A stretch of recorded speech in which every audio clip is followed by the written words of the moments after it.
Labą dieną, būtų galima sutrukdyti. Norėtume porą žodžių, tai kaip patiko pasirodymas. Jau rašas čia? Jau rašas. Labą dieną, galim trumpam pakalbinti. Kaip pasakyti? Ko tikėjotės iš pasirodymo? Panašiai to ir tikėjomės ir tikrai. Šiaip tai labai charizmatiškai jisai yra. Man tai labai patiko. Labai ačiū. Labai patiko. Jūs gavote tai, ko ir tikėjotės, taip, ne? Taip. O, nežinau, man dar gal buvo kokių, nežinau, nuo 12 metų gal.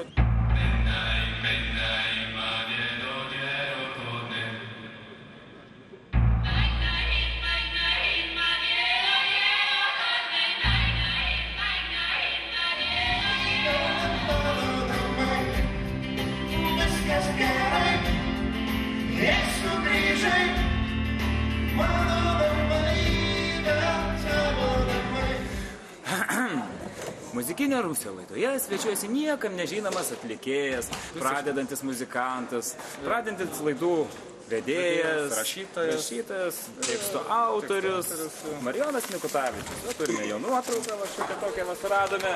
Šiandien buvo jo pirmas pasirodymas ant scenos. Jo, pirmas klausimas, kaip jums tas pirmasis kartas scenoje, kaip jaučiatės? Jaudinausi, aišku, bet manau, kad pavyko, tai komisija patenkinta ir sakė, kad praleisi dainų dainelę gal. Pasakyk man, šiandien geriausi, kam dar pasilikti, o man jau keliauti į namus. Pasakyk man, šiandien geriausi.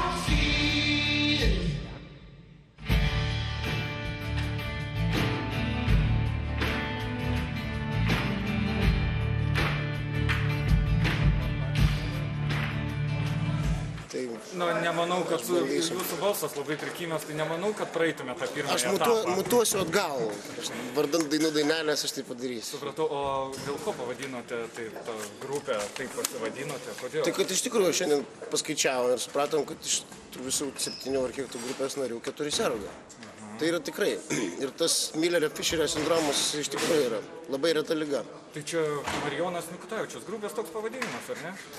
Ne, jinai vadinasi ligoninė, bet aš esu jos direktorius. Supratau.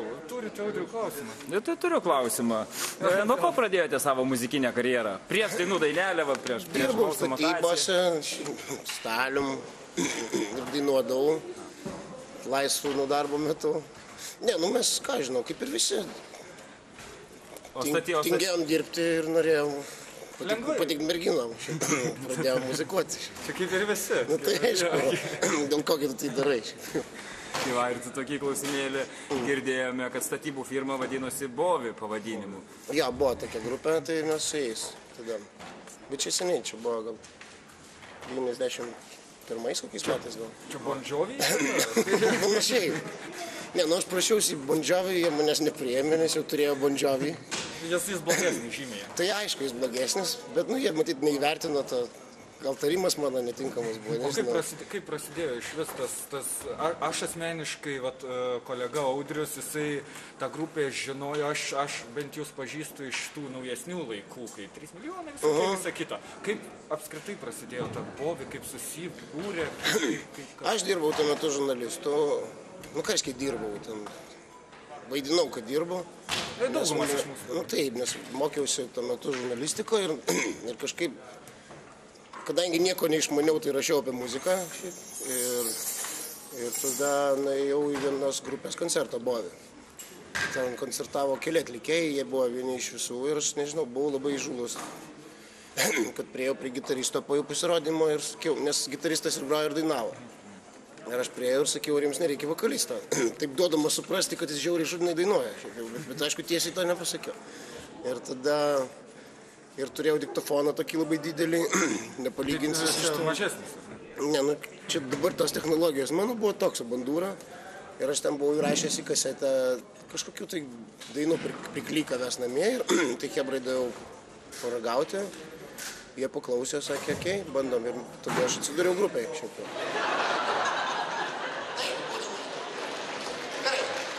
Pasiruošė, ne?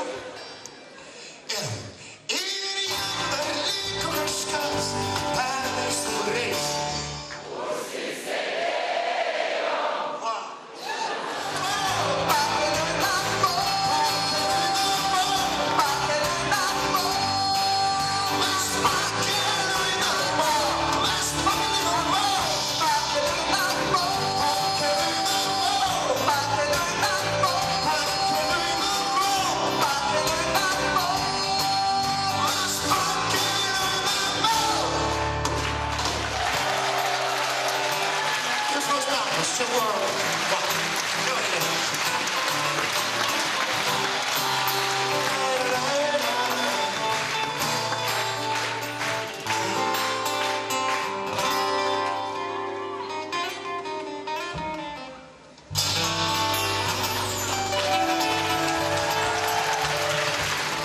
tai buvo pirmoji grupė, ar prieš tai dar kažkokios grupės buvo? Prieš tai būdavo tik chorai. Mokykliniai. Tada jau, nuo tada jau. Ne, ir buvo, jo, pirma grupė iš karto. Ir mes su jais kažkaip, ten buvo labai talentingi bičiai. Prasė, kur kas talentingesni negu aš. O klausykit, dabar Marijonas Mikutavičius yra labai užsiėmęs tikriausiai žmogus, jis ir rašytojas. Koks aš jums rašytojas? Rašo tekstus.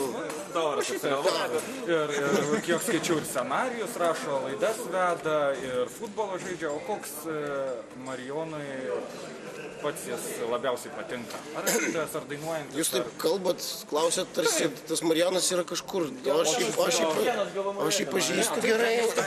Aš jį gerai pažįstu, tai okei, aš galiu pasakoti. Tai ką aš darau per dienas? Na, kas jums labiausiai patinka, kuri rolė? Ar ką darot, viskas jums patinka? Na, aš nežinau. Šiaip dainuoti geriausia. Absoliučiai geriausia. Ir su grupė trankytis tai yra, gero, linksmiausia pramoga. Ir darbas kartu. Tai yra netgi nedarbas šiaip. Banalu, bet taip iš tikrųjų yra. Išvažiuoji su kaifu, tarsi ir pabėgi nuo kitų darbų. Ir dar gauni užtikrinimą. Be jokios abejonės, tai yra labai graži to reikalo pusė. Aš turėjau klausimą, kaip tik užsirašęs, ar jūs, tai yra tu, Marijonai, dirbi iš idėjos, darai tai iš idėjos, ar vis dėlto dėl pinigų? Tai jau atsakyti. Aš praktiškai, aš nežinau, aš manau, kad ir dėl to darau, be jokios abejonės ir dėl pinigų, bet aš netgi dėl to nekvaišinu galvos, nes čia yra vienintelė gyvenimo sritis, kur aš turiu vadybą savo. Tai aš ir tiesa, kas keista, kad kol aš jas neturėjau, aš koncertuodavau kur kas rečiau ir nelabai galvojau, kad galėčiau. Bet taip gavosi, kad jie viską organizuoja ir tu savo... Galite atsidėti kūrybai, bet nereikia... Ja, praktiškai taip, tai tu ten nelabai kišiesi, jie viskas organizuoja, tiesiog atvažiuoji, taip kad... Aš nežinau, tau smagu iš esmės pasiautėti scenoje ir be jokios abejonės tai yra ir uždarbis, taip kad vienas į kitą eina, šiaip fainai. Ta prasme, net pačiam šūdiniausiam mūsų koncerte vis tiek yra geriau negu vesti pačią šūdiniausią televizijos laidą. Taip kad čia yra paguoda.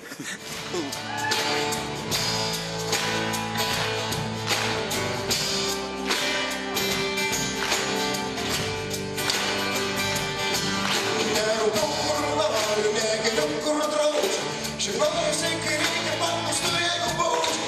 Tyliu, kada reikia, kenčiu, kada reikia, klausau, kada moku.